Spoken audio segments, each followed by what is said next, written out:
I'm so grateful for another day to help stimulate the mental. Time to strategize, huddle up, where's your circle? I can feel the moment radiate through the convo. Talk is cheap, turn your faith into work. I drink my second cup and put my hands in the dirt. 2 cups, drinking straight drip from the earth. Caffeinated conversations, you heard them here first. One for the wake up. One for the wake up. Two for the work. Caffeinated conversations, you heard them here first.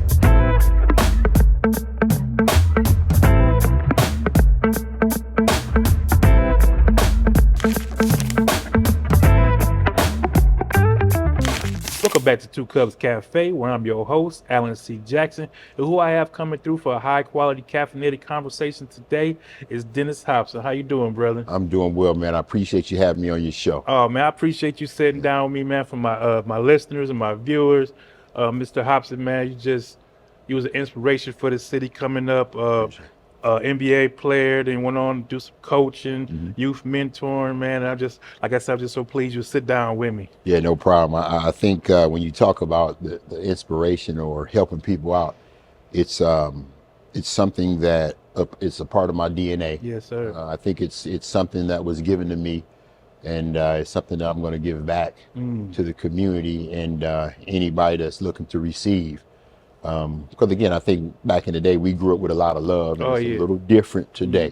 But at the end of the day, if I can help somebody, I'm willing to do that, and For sure. and hopefully send people and get people on the right path. Yeah, let's talk about growing up a little bit. You grew up in Toledo, Ohio. I know you went to Bowsher High School. So how was it coming up? Just go back to little Dennis running around.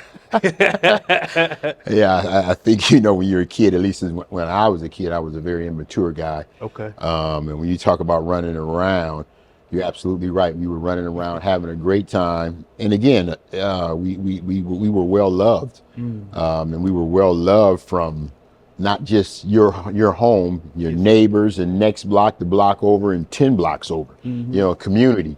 And I think we're lacking that now, and it's something that hopefully that we can get back to. But again, I was a young man growing up, having fun, riding my mini bikes and mopeds, and just enjoying myself, man, with no expectations, none. So when we start talking about the whole basketball piece, Right. somebody else saw potential in me, which allowed me to do the things that I was able to do moving forward.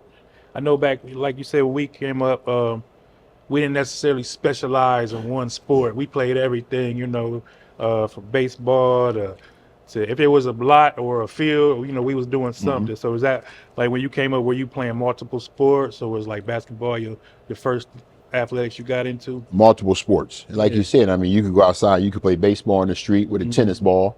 When you were over in the field, and I lived on Elysian, so it was right behind the 7-Up company back in the day. So they had a big field right next to the railroad tracks, and we did it all. And we were self-taught. Yes, we were self-taught. I mean, again, all of us, football. Hey, we were self-taught. Basketball, self-taught. Yeah. Baseball, self-taught. We always came up, like, it was always older guys in the neighborhood that, had a street football team. That's right. They had, we going over here to play these guys, or, I had 2 older brothers. So, they'd bring me along when we played the street football, and they let me get in after everybody got tired, get a little turn, know.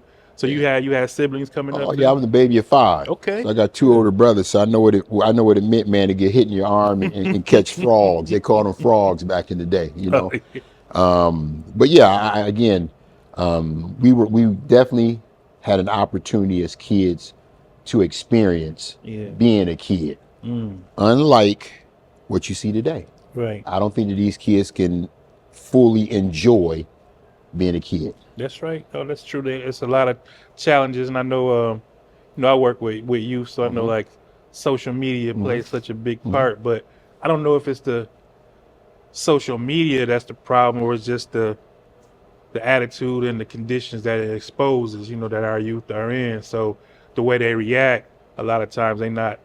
When you had a problem with somebody back in the day, you might be, you see them, but now they they building up all these big old problems. So by the time they see each other, Yeah. it's so far gone, you know. Yeah, and I think one of the biggest things too is coping skills with these kids today. I mean, me and you probably cope with things a lot different from what they actually can deal with, Definitely. and it's unfortunate because the parents, not to disrespect anybody, but some of them just they do what they want to do with parents that me and the other when we were coming up we couldn't do that. The respect piece was great. It meant a whole lot. And unfortunately, nowadays it's changed. It's changed. So let's tell me about your decision, or because you say you grew up on Elysian. Like, how did Bowsher High School come into the picture? Is that somewhere that you just wanted to go? Wait, end up that was your district school? Because I know here in the city, like our traditional schools, we always hear of was Scott, Libby, sometimes the Velvets, things like that. It was one of those things, Al.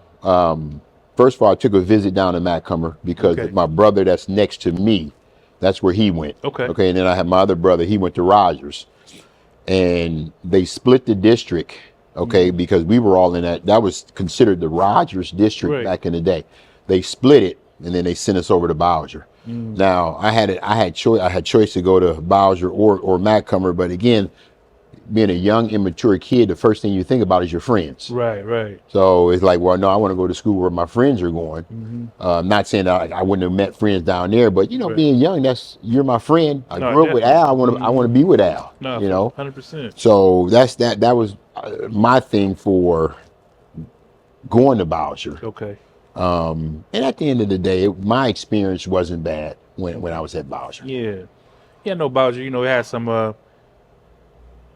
Our city in general, Toledo is a melting pot, a mixture, but blue collar town. A lot of times, back in the day, my first job was at Jeep. My first big boy job. So if he was at Jeep or Chrysler, what you call the manufacturing Rust Belt.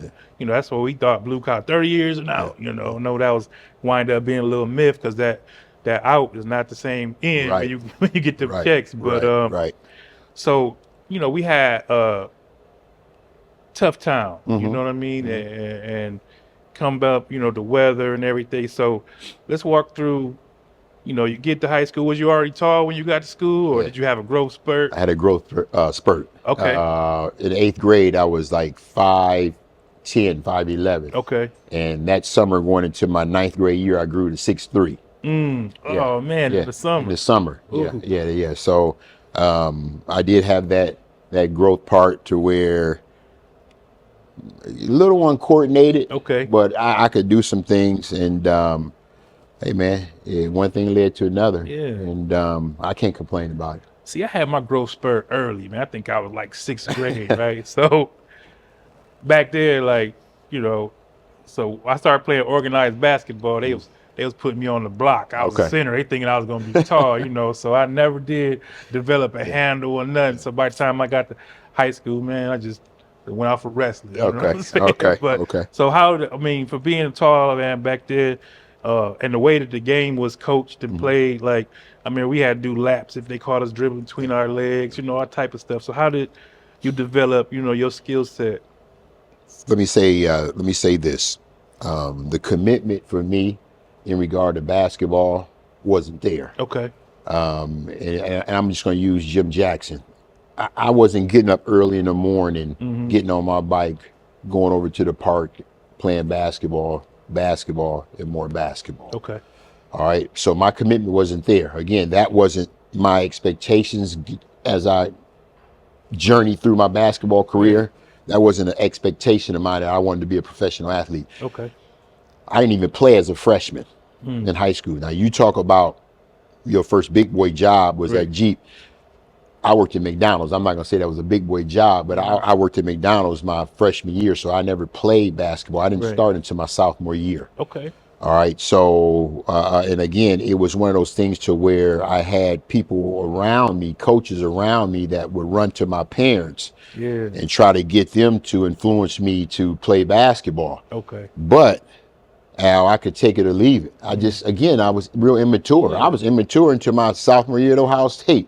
I can't lie about it. I just enjoyed. Right. But yeah, so I think a lot of the success I'm going to give to former teammates, and I'm going to give to former coaches because of the influence that they had as far as pushing me to play the game of basketball. So what you think made the light bulb go off your sophomore year at Ohio State? I started to love the game. Okay. I started to love the game. I mean, and I started a lot as a freshman at Ohio State, okay? And had success.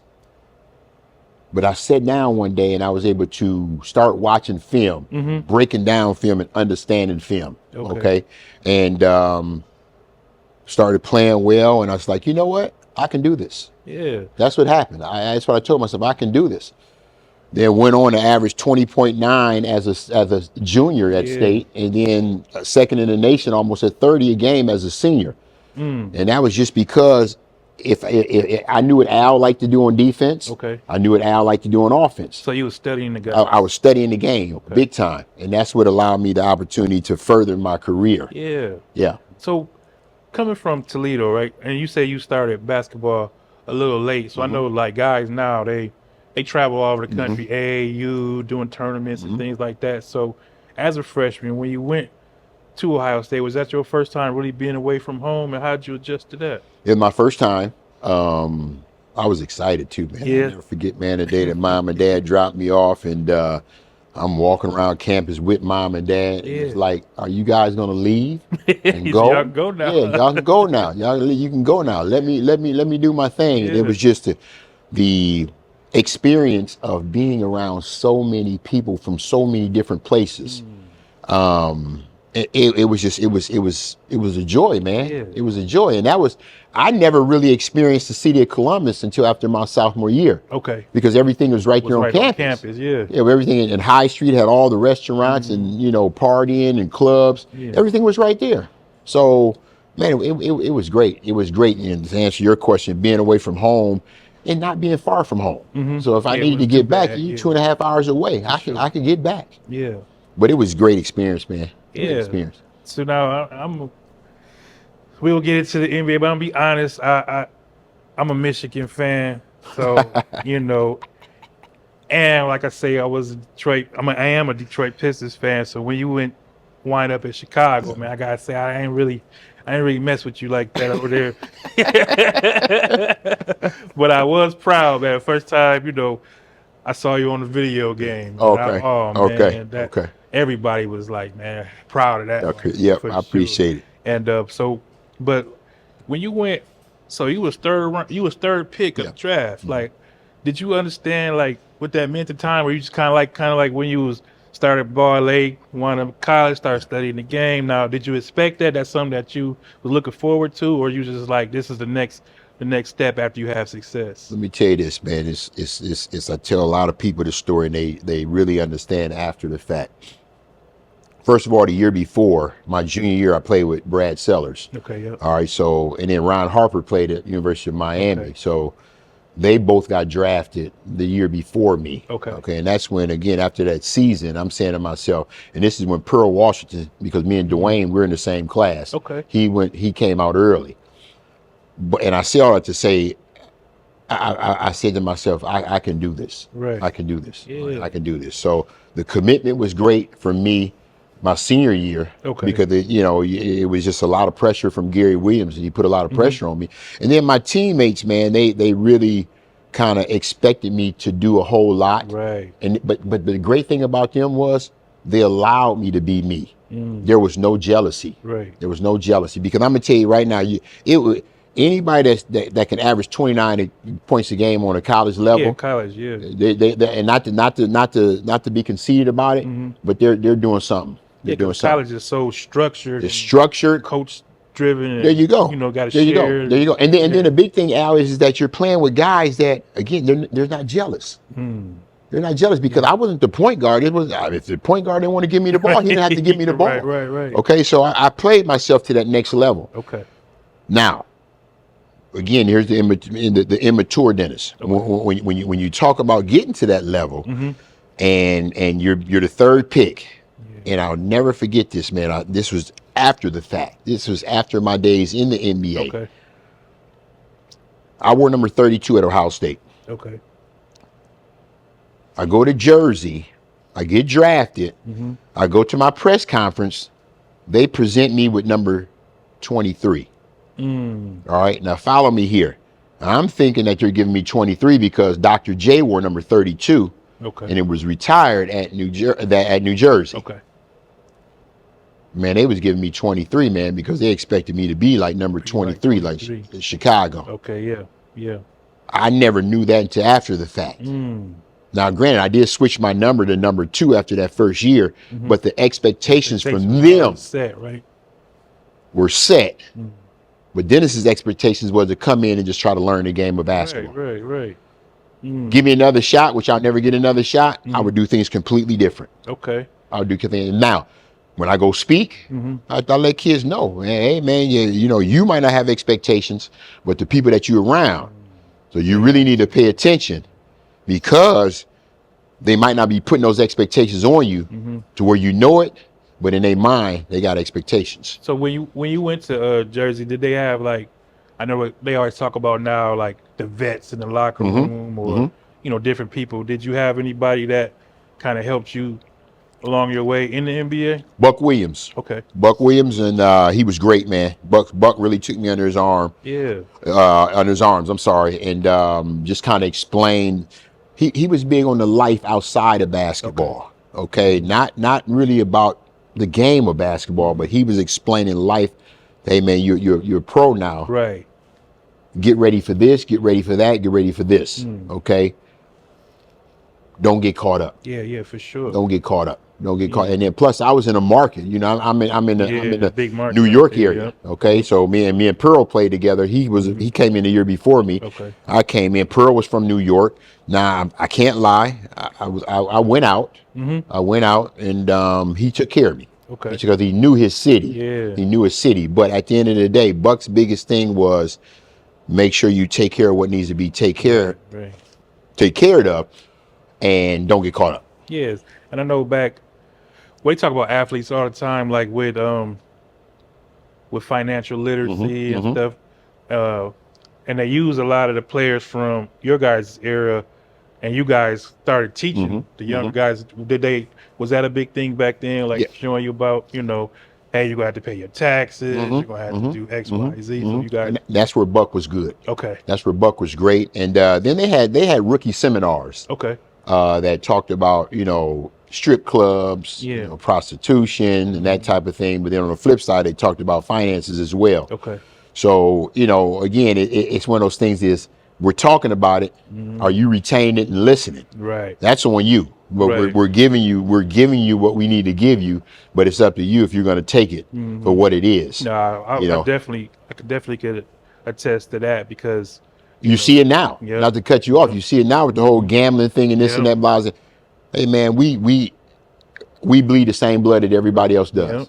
You do something wrong, you're gonna get in trouble. Yeah, because they say it all comes down to any situation, no matter what stage you're on. You always got to deal with the lust of the flesh, lust of the eye, the pride of life. There you go. So everybody's vulnerable to those things. That's right, man. Don't sacrifice your legacy, man, for luxury, man. Don't do it. This is what it is.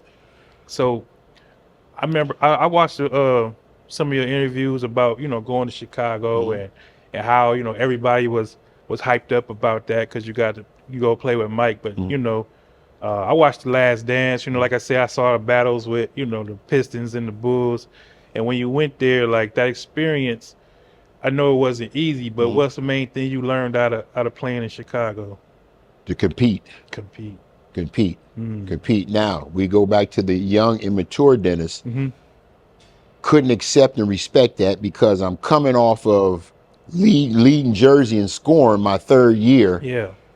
Now, granted, I had 4 coaches in 3 years because it was a very unorganized organization. Okay. All right. So didn't expect to be traded, but me and Bill Fish didn't really see eye to eye. All right. So I did get traded, which was fine, but where I got traded to, for me, wasn't fine. Right. It wasn't fine. So like you say, the rah-rah was there for everybody else, But the rah-rah wasn't there for Dennis, you know, because who was the first person that I thought about? You already know. Okay, and we play the same position. So how is this going to work? Right. You know, I'm coming off of gaining my confidence to going to Chicago to where I'm going to be playing behind the number one player in basketball. And they ain't take no nights off back. He ain't going to take no nights off. No. And his whole thing was, I'm a practice every single day, and I'm not going to get hurt. And I wasn't praying for him to get hurt. I wasn't praying for that. But at the end of the day, I wanted to know, how was you going to work this one out? Right, like, you know, but now the mature side of me was, okay, you understand that you take advantage of every opportunity that you get. Right. All right, that's super, super important. And all I can do is thank those guys for the opportunity and allowing me to get a championship because of the competitive juices that they all had, which brought the competitive side back to me. Right. Okay. Iron, sharpen the iron. There you go. And me and Cliff Livingston, Cliff got traded to Chicago a week before me, and then I got traded to Chicago. So again, he was in the same type of situation coming from Atlanta to playing behind Pip and Horace. Okay. So again, man, it's one of those things to where I can appreciate it now, Al, because I got something that a lot of your megastars, Charles Oakley being one, Reggie Miller being one, if you guys want to call them megastars, they never got that opportunity to get that ring. No, they didn't. That championship. Yep, Charles still be on TV talking crazy and get one. You know, so again, I got some hardware that's at home in my safe that I can always go back and reflect on. Definitely. Or when I could have wore it down here today, I wasn't thinking. Or when I'm going to speak at an event or something, I can have it on because that's the first thing people are going to ask me. That, Let me see your ring. No, 100%. You know, so I try to make sure that I have it on. Yeah. So when you left Chicago, you went to Sacramento. Sacramento. So how was that? I know, playing East Coast is different from West Coast, right? They say it's softer on the West Coast. How'd you feel about it when you went out there? That was great. Okay. That was great, Al, and I'll explain. But I made the biggest mistake that a person could probably make, and I'll explain that. But was blessed to be traded, and actually Phil called me in. Phil Jackson called me, and we had a sit down, and he said, for one, I needed to open up. He said that I was hard to read. And it was probably the frustration, man, of me not playing. And so I took that and respected that. But he said, I want to trade you to somewhere where you can continue to grow and play. For sure. And get better. And that was the Sacramento Kings that they traded me to, which was great. But here again, Mitch Richmond, he got traded to Sacramento a couple of weeks before I did. Okay. All right, Mitch was a star. You know, even though Mitch was a year younger than me, Mitch could play the game. Yeah. And so now it's like, okay, now I'm going out here and I'm gonna be playing behind Mitch. But what they did was they let me kind of swing back and forth between that point guard and that two guard. You know, because Spud started at the point guard, Spud Webb was at the one guard. So but I was able to play. And I was able to average double figures. Now I got my mojo back. Okay. And then I'm playing with a young group. I'm playing with Lionel Simmons, Anthony Bonner, Mitch Richmond, Spud Webb, Pete Chilcutt, Wayman Tisdale, and all those guys. So that was great because they were silly, man. Now the bad thing about that was they weren't accustomed to winning. Okay. So they didn't have that winning mindset, so the winning culture. Get on the bus, it wasn't a big deal. You know, Wayman could have his 40 points and it was like he was on a bus writing music, you know, acting like he's playing this bass, you know what I mean? Right. But again, I was able to get my mojo back, man. Okay. Now, biggest mistake I made was I was a restricted free agent. Okay. They wanted to re-sign me to guaranteed money. Here comes the immature Dennis and the youth. And then I tell kids, man, you make sure you're in charge of your own personal growth. That's what I tell kids, no matter what. You're in charge of your own personal growth. Yes, sir. We all have agents. Agents make money off of you. All right. Guaranteed money on the table just for a year. Okay, Dennis, you take the money for a year, you come back, you have another great season like you did. Now you become unrestricted. Got more leverage. So somebody could give you an offer sheet and it will be up to us if we want to match that or not. Okay. No, Dennis is relying upon his agent. Okay, agent is saying, no, we want a multi-year deal. No, we only want to give him a 1-year deal. Yeah. Okay, go back and forth. old teammates that played in the pros, they're calling me. Guys that I knew that played in the pros, they're calling me. Hop, take the deal, man. Take the deal. Yeah. Relying on my agent. Hop didn't take the deal, so they move in a different direction. Right.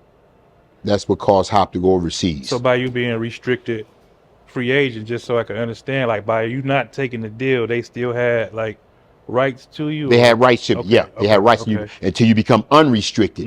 Then you open yourself up for all the other teams to give you an offer sheet. Okay, and then it would be up to Sacramento if they wanted to match that once you become unrestricted. But I was restricted. They controlled me. They had control over me. So that was great. But again, listening to my agent, no, we want a multi-year deal. So you think he was looking at his percentage? His percentage. There you go. Now we going back and forth. Gary St. Jean was the general manager at Sacramento at that time. He's personally calling me. Yeah. Hop. Come on, man. Come on, man. The fans love you. Didn't do it. And that's what caused me to go overseas. Somebody called up from overseas and wanted to give me a big money. Yeah. That's what caused me to go overseas, man, and to get stuck overseas. Because now, well, it's not like today where everybody still see you play. Like over there, once you start playing, like the league don't really out of sight, out of mind. Out of sight, out of mind. There you go. There you go. But again, and they start earlier. So what do you do, Al? You got 500,000+ on the table. Do you try to come back over here and make somebody's roster, or do you just continue to take all the money? The money, yeah. So what did I do? I took the money. Yeah. I took the money. So I got trapped over there. So going over there, like, how'd you feel, like, as far as, like, is the actual experience? Like, beautiful. I know ball is one thing, but then you have, like, different countries, different cultures, cuisines, different, you know. Here's the thing. I played for big-time teams, okay? Big-time clubs, they call them, all right? So just like me, you sitting down talking, I first of all, I could go anywhere, and everybody spoke English. Okay, it's one of those things that when you're a kid, you go to school, you gotta. I'm not gonna say you. Most of the kids are gonna pick English because they love the States. They love the States. But I was in big time countries, to where I could go in restaurants. Everybody spoke English. Okay, I could eat good. If I wanted to party, I could party good. All right, and I was playing against great competition. Great competition. You talk about Dominique Wilkins and them guys over there, Cliff Livingston and all them guys. I was playing against good competition, man. And how was those guys over there, like the European guys? Could you see then that these guys was gonna get better and better? Yeah. Because it's early. It's bitty programs. Okay. It's bitty programs. Okay. So these guys are, and it's daily. It's daily for them, man. It's daily. And what do? All fundamental stuff. All fundamental stuff. What do? We're getting away from that. We like highlights over here, though. That's why you see a lot of those guys now are coming over here to play, because the general managers love the way that they play. So they're kind of taking the Americans' jobs. Because they kind of grew up with the epiphany that you already had as a college sophomore. Like they know the game. They know the game. The X's and the O's of the game. They know the gas, and that's it. That's it. I mean, that's it. It's not all the flashiness that we want to try to do because you think that you're getting oohs and ahs. Right. All right. So that's not the game of basketball, man. But Allen Iverson, them, man, love him to death. But a lot of those guys created that stuff. Even like Seth Curry. He's killing these kids. Because he's shooting from. He's killing these kids. He's a great person and a great player, and he's doing what he is capable of doing. But they're watching him, and he's killing them. He's killing them. This guy's almost like the Harlem Globetrotters. Yeah, there you go, man. He's killing them. He's killing them. So while we on basketball, like, how you feel about the evolution of the rules of the game? Like I got season tickets in Detroit, and I watch these guys play, and it's a foreign game to what I grew up on. Because I had to have a come to Jesus moment. Like, stop getting mad about how they playing, because it's not changing. Like I'm like, they jumping here, hop back, couple steps. The gather be kind of funny, but I'm like, ain't that travel? They're like, no, he gathered right here. Now he's allowed to do some extra stuff. You know what I mean? Man, it's first of all, I applaud that you still like the game, because a lot of people are, again, they talk about I can't watch NBA basketball anymore. Now I love basketball, so I would never ever stop watching it, no matter what level. But the thing is that it has changed. Yeah. It has changed. Kevin Durant is shooting a lot of threes. Brad Sellers was called soft because he didn't play in the post. Shoot, yeah. You see what I'm saying? So yes, the game has changed. You look at people like LeBron James. I mean, they want to compare him to Michael Jordan. Two totally different players, man. Yeah, both great. But I don't think that you can compare LeBron to Michael Jordan. Right. I don't. Michael Jordan is always going to be the best.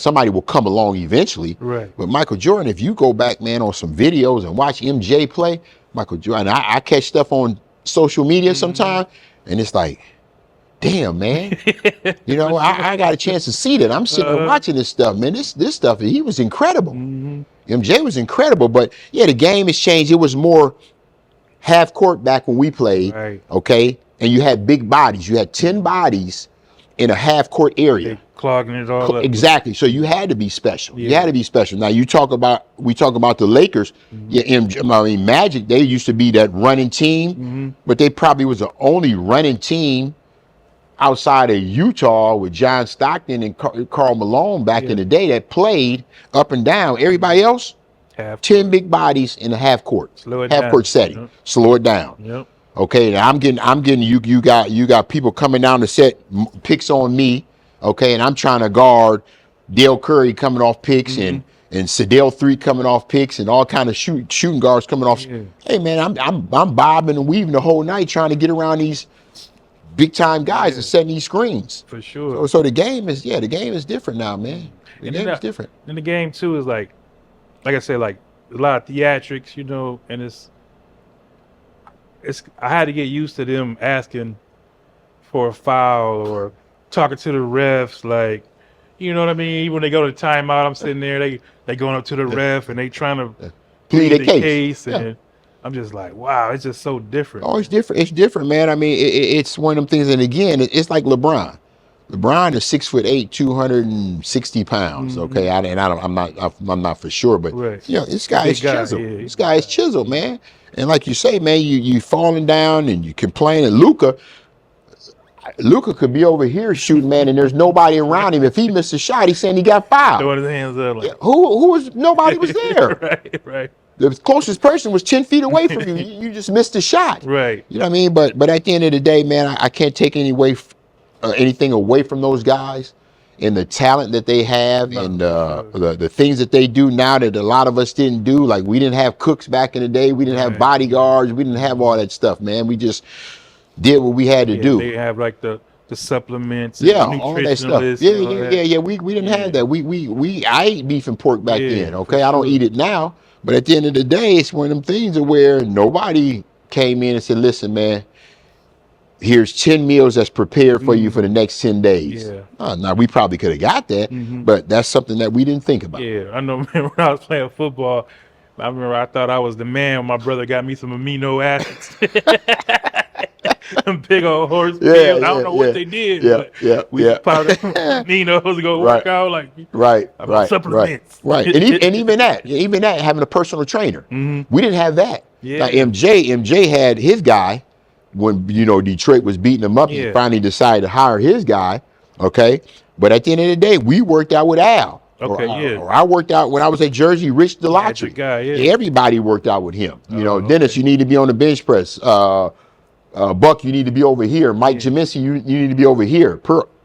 That's what they did back in the day. Now, they were great, but we weren't hiring our own personal trainers like these guys do nowadays. So did you guys, when you played, I know they said that, it came up that, I think it might have been Detroit Pistons. Somebody got their own plane, and they said they cut down because guys used to fly commercial.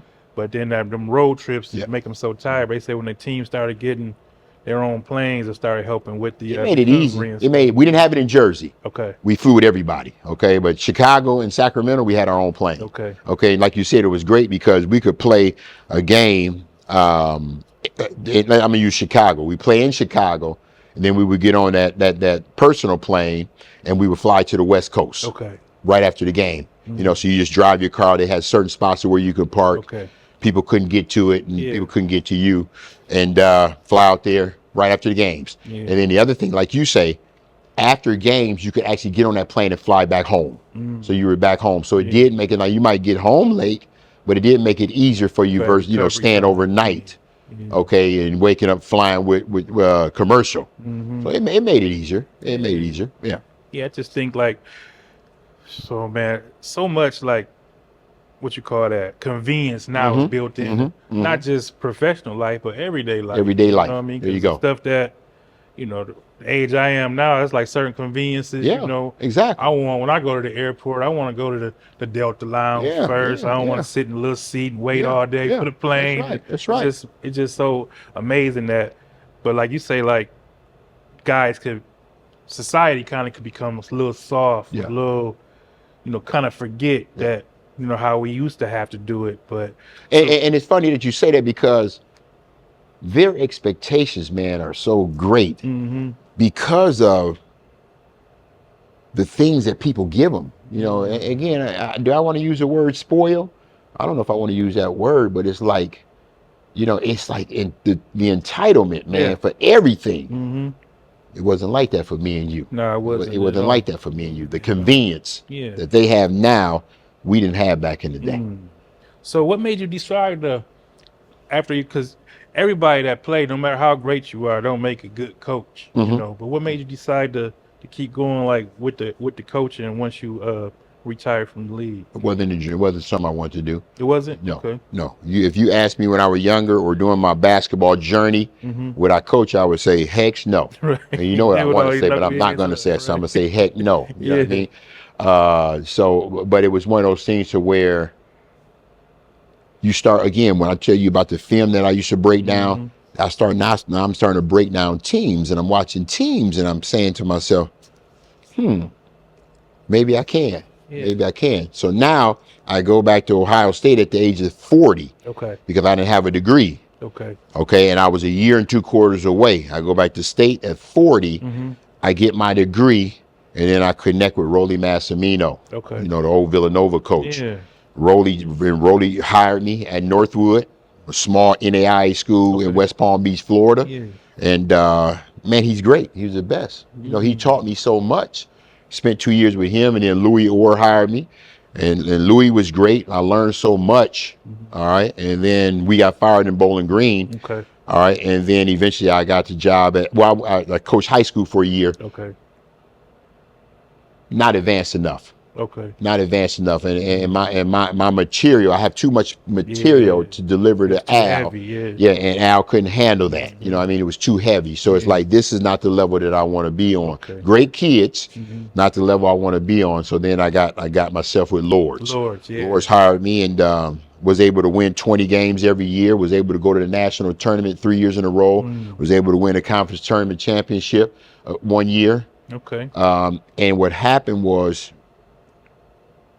I took everything that I learned from Rolly Massimino, Louis Orr. Now, I'm going to back up with Rolly.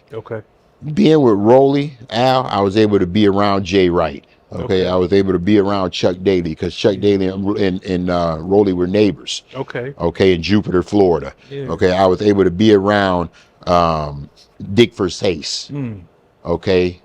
Mike Fratello. I was able to be around them guys all the time. So now, you know, you're listening to the content that they're delivering, and then what we would do, we would go to a hotel every once in a while. Cut the phones off, just like we're doing right here, and we break bread. And just talk. We get up on a chalkboard and we do what we do. And we just talk. So I was able to be around them guys, man. So I was fed a ton of content and material that I could retain, that I did retain and remember. And then I'm constantly getting paperwork. I'm stealing paper, not stealing, but Coach Massimino is giving me practice plans, and he's giving me plays, and he's giving me defensive philosophies and that type of offensive philosophy. Hey, man.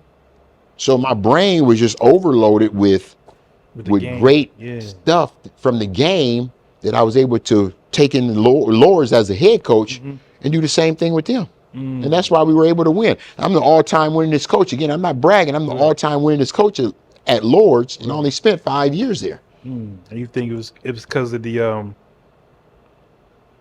information that you had, but you still had to translate it to them, though. So how talk about that? Yeah. So how was that like? Because I know as somebody like you thinking up here, now you have to break it down. Great question, man. And give it to somebody that, and then not to show frustration because you could do it and you understand it, but then that's a great question, man. And I'm gonna tell you, first get the job. First had my team meeting, first team meeting. We're talking and okay. Me talking is completely different from me coaching. Okay. So now when you talk about knowledge being here, trying to bring somebody up to here is tough. Why? Because they thought that I was foreign. Okay. Now let me explain what I mean. Let me explain what I mean. Exactly. I'm not foreign. The people before me was foreign. I'm real. Okay. Hey, Al, if you're not that great, if you're not a good jump shooter, I'm telling you. Yeah. If you shooting 10%, why am I going to tell you that you're a great jump shooter? Right. If you're constantly turning the ball over, you're a ball handler, why am I going to tell you that you're a great ball handler? No. I'm going to be honest. Yeah. So again, the people that was before me or the people that you came in contact with, no, they're foreign. I'm real. So when you deal with like, say NAIA players, right? Like a lot of these guys had aspirations of going D1 or going to the league even. Growing up, they probably was a lot of these guys the best guys in their town, and everybody been pushing them their whole life. This is where you're going to be. But now they had to make the decision to go NAIA, which statistically they may not be taking the next step. Like, how do you tell them that they're not a great jump shooter, but still at the same time, like, not break their confidence because they already in a situation where they thought they was gonna maybe go further? I'm never gonna belittle you. I'm gonna be honest to you. Yeah, okay. I like that.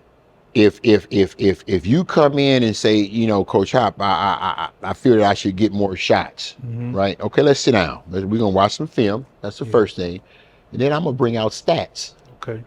Al, they don't lie. Yeah, for sure. They don't lie. No, numbers don't lie. And again, I'm not telling you not to shoot, but you still got to respect what you're shooting, the percentage that you're shooting. So if it were me, if you want to do that, I'm going to get in the lab and I'm going to shoot. Yeah. I'm going to shoot. Okay. But at the end of the day, man, I'm not going to belittle you, but you're here for a reason. For sure. You're not at Ohio State for a reason. Okay. The beauty about it all, you're still getting an opportunity to further your basketball career on a college level. 100%. And winning is winning. There you go. And winning is winning. Good. And winning is winning. There you go. Okay. I mean, people ask me, why are you coaching at Lords? Because Lords was all I can get first. And then two, I love coaching. Yeah. Okay. And I'm still on the college level. So to answer that question, what am I too good for Lords? No, I'm not too good for Lords. Okay, at the end of the day, I'm doing what I love to do. Yeah. Okay, on the college level. But I will say, you asking me that question, people like that ask me that question, I should say, they motivate me to be my best. Yeah. Because I'm going to tell you right now, Al, if I didn't win, what are they going to say? Right. What are they going to say? Like you couldn't even, They're going to beat me up, okay? Yep. Every game that I go in to coach, okay, it's not about the team, the players on the team. It's probably about me trying to kick my butt. Yeah, everybody gonna bring their best. Yeah, they're gonna bring their best. Okay, so at the end of the day, Lords goes from here to here. Yeah.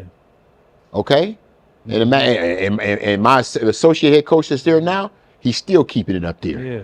Okay, and I love him for doing that because at the end of the day, man, I take this job. People want to see me fail. Now, I'm not saying the community, Right. but the league. They want to, okay, this is Lord's of old. We gonna pound him one, and then two, we don't want nobody to think that he's special. Right. Boom. So let's pound him. I feel like Lords though, like over the last probably 5 to 10 years, that they've been more like, they kind of like, you had to know somebody that went to Lords back in the day, but now Lords have more like a visible presence. It's more open. Yeah, more open. Cause my nephew, he was an assistant coach over there going to grad school for wrestling. Okay. Yeah, he had wrestled at Kent State, but then he finished up over at Lords. So he was with Doc Kelly. How long ago? Oh shoot, he was just coaching like a couple years ago. Okay, then he was with Doc Kelly. Yeah, good guy. Good guy. And I think they also have like girls wrestling too. They do. So he'll helping out with that. that. They do. Yeah, they do. Yeah, they do. They do. So like I had to say like the Lords, like just seem like they presence in the area is more visible now than it used to be. And what it does is giving our kids around here an opportunity, right? You got, I know Coach Dupree now, the coach, he got a kid from Start, he got a kid from Anthony Wayne, he got a kid from Swanton. Okay. You know what I mean? So it's like it gives them an opportunity to again further their career and then be at home. Yep. Then be at home. You know what I mean? So I applaud what Lords is doing. Yeah. So what, you made a decision to go back to your alma mater and help out over there. Like what was the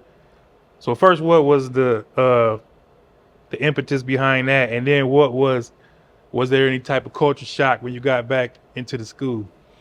Let me say I left Lords because the president changed hands. Changed hands. So again, I'm a teammate. I want to be a good teammate to Al. You know what I mean? Like now, I love it. I want to be a great teammate. Okay. Sure. So whoever I'm around and whoever I'm with, I want to be a good teammate. Yeah. Okay. I want to help. I want to serve, but the connection wasn't there. I got you. Okay. The connection wasn't there. So now it's time for me to leave. All right. So that opportunity presented itself. And it's like, you know what? Why not go out doing this? It all started here, so why not go out doing this with my old school? Yeah. So again, just took advantage of the opportunity, and I'm enjoying it. Yeah. I'm enjoying it now that you asked me. It's a little different. Yeah. It's a little different. I'm gonna say one. It's for me. Coaching versus being an athletic director. Okay. It's a lot more work being an athletic director than it is coaching. Okay. All right. So there's a ton that I have to do because I'm in charge of all sports. Yeah. So a ton I have to do. But at the end of the day, second year, the kids love me. Coach Hop. I love Al. I love Angel. I love Jesse. You know what I mean? This is just what it is. Yeah. I enjoy, man, just the daily grind, one, and then two, I enjoy the kids, man, and the administration over at the school, man. So it's been a joy. It's been a joy. I can't lie. And then the biggest thing is, I'm still at home, man. Yeah, for sure. I'm still at home. Still at home. Yeah, man. So this is 2 Cups Cafe, right? So I call it 2 Cups Cafe because one for the wake, one for the work. Okay. So my first cup every day is about what I'm getting up. That symbolizes like, what am I looking forward to? What's motivating me? Like, what's giving me that push? And then the second cup, now it's time to get to work. Like, what steps am I putting in place, or what's my strategy to accomplish those things that that I'm inspired or motivated by? So for you, like, what would be your first cup? Well, let me say this. I have 6 core values, man. Okay. Family, integrity, balance, respect, attitude, and leadership. Okay. Okay. And like you said, when you get up, first of all, I'm going to thank the man upstairs for allowing me another opportunity or another day. And I post it on social media, on Twitter every single day. Father, thank you for another day. Yeah. Bless, love you, Dad, because my dad died in 21. Okay. So again, man, just having the opportunity to be here with you today is special, because I'm looking on social media yesterday. Yeah. Eldon Campbell passed away. Sugar, Michael Ray Richardson, about a month. He passed away. Yeah, so he's like contemporaries where you could kind of visualize. Yeah, man. So again, that immature guy that used to be is a mature guy that's understanding now that you don't want to take anything for granted. And I'm fortunate. I'm fortunate to be here. I'm fortunate to wake up today. Yes, sir. And hey, man, I'm gonna keep doing what I do, and hopefully stay as healthy as I can, and live the right way. Yes, sir. And hopefully I can get up tomorrow. Yeah, I heard that. No, 100%. So, like, are there some things that you got kind of brewing and cooking that you want to do, like coming up?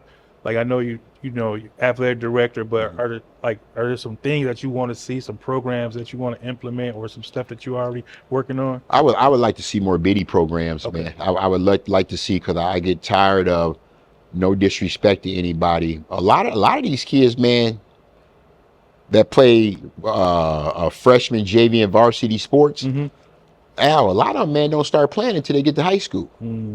All right, now, TPS proud, I love it. Right. Right, we all are, right? Mm-hmm.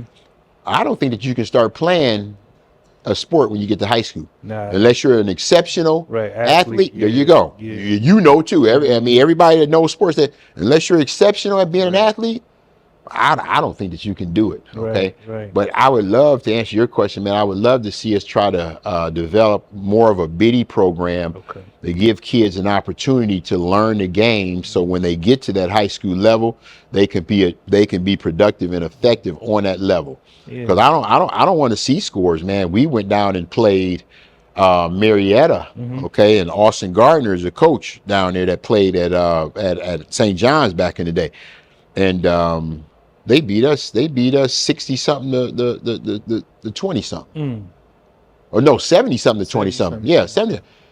I don't want to see that, Watch man. that slump. I don't want to see that. You know what I mean? So at the end of the day, I want to see us get to a level, and I think the only way that we can get to a level is by enhancing our biddy programs. Okay. So if I can be a part of that, man, I would love to do that if I can. Yeah, that's interesting too. Like you say that, because I don't know.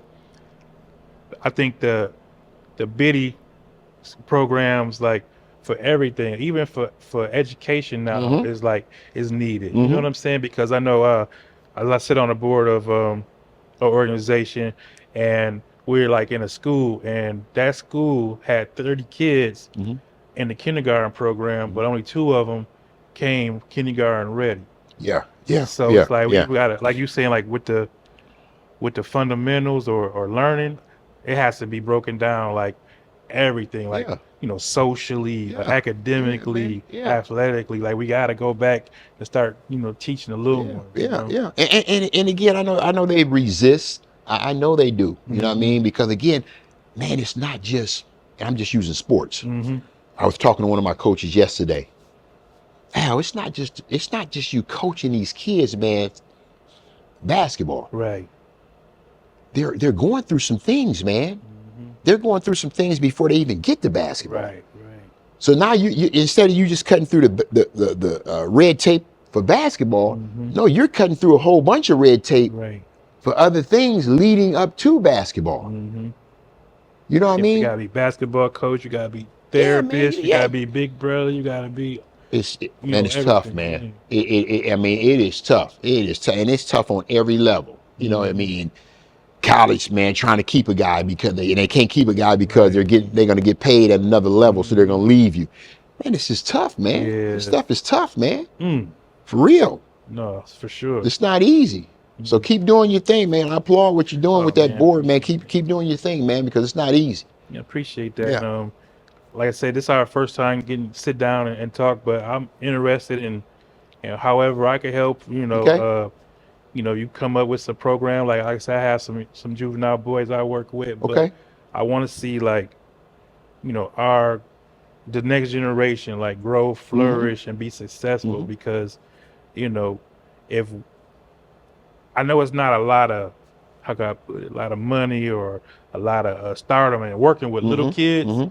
But at the same time, they the ones that you have a chance to actually see grow and flourish. There you go, man. Because they're going to be in charge of what happens, man. Not me and you. Me and you, we're older. Right. Okay. So at the end of the day, that's going the ones behind us are going to be the ones in charge of all this around here, man. Yeah, for sure. So at the end of the day, man, we got to get programs for them so they can take charge and do a good job at it. Yeah. No, I love it. Man, so But once again, man, before we get out of here, if there's anything you want to share or with the people or how they could follow you online or things of that nature, if you want to share before we get out of here. I mean, I'm on all, what am I, Instagram, Facebook, TikTok. I'm on all of them. I think it's like dhop32, Okay. something like that. So you can find me there. And I just think that the time that we're in right now, man, we need to support one another.